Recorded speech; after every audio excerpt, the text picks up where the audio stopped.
অনেক দিন কথা বলার পর একদিন আমি প্রিয়াকে বললাম, প্রিয়া একটা জিনিস চাইবো, দিবে? প্রিয়া হাসতে হাসতে বলল, কি চাই বলো। আমি একটু লজ্জা পেয়ে বললাম, ওই যে। প্রিয়া আবার হাসতে হাসতে বলল, কি মানে করছো, সরাসরি বলো। তখন আমি সাহস করে বললাম, আমি তোমাকে একটা কিস করতে চাই প্রিয়া।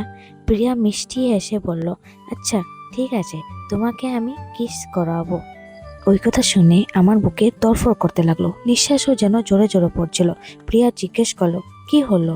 আমি বললাম, কিছু না, শোনো, আমি তোমার সাথে দেখা করতে চাই। প্রিয়াও বলল, ঠিক আছে, এসো আমার কলেজে, দেখা করব। আমি অবাক হয়ে বললাম, সত্যি? প্রিয়া বলল, সত্যি।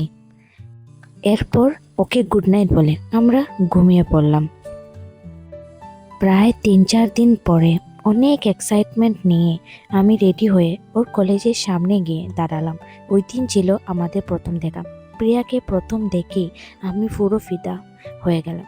কি সুন্দর তার হাইট, কি সুন্দর, কি দারুণ পার্সোনালিটি। ওকে দেখে আমার চোখ যেন আর সরাতে ইচ্ছেই করছিল না।